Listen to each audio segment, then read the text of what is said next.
Okay, so you saw it in the title, but I am here to ask you, do you think that learning a foreign language is more like studying math or more like digesting food?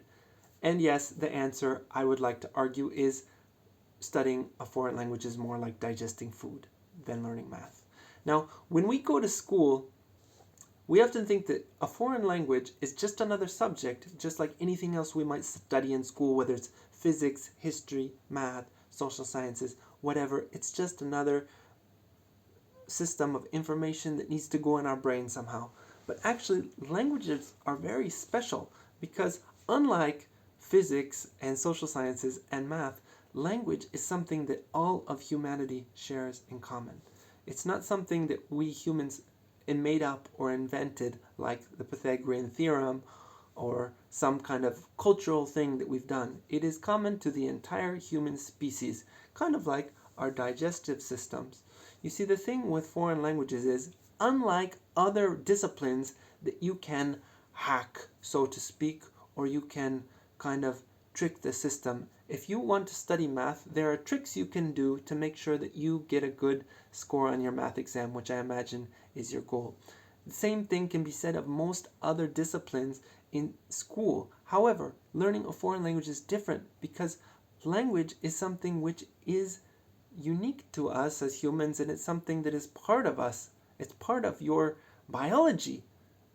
Speaking of a language, whether it's a foreign language or a native language, it doesn't matter.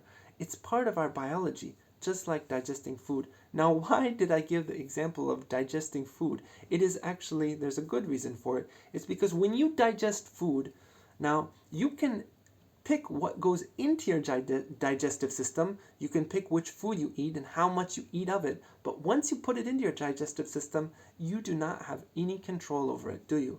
You cannot eat a donut and be like, all right, stomach, but I only want half of those calories. It doesn't work that way. You cannot eat something which is poisonous and be like, oh, that was poisonous, just don't digest that bit. Once you put something in, you cannot do anything about it.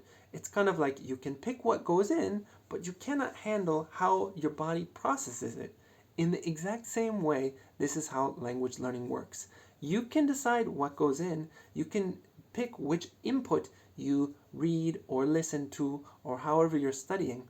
That will go into your mind, but the processing that has to go on to actually make us learn this foreign language is off limits. We cannot touch it. We cannot mess with it. You cannot trick your brain into learning a foreign language. The only way to do this, the only way to get your brain to learn a foreign language is kind of like with our digestive systems, we have to give it good input or good nutrition, food that has good nutrition, right?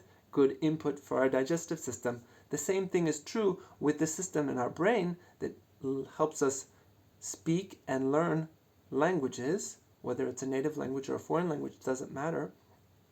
We need to give it good food, good nutrition, good input. So, now that we understand that, what is good input? That's for another lesson.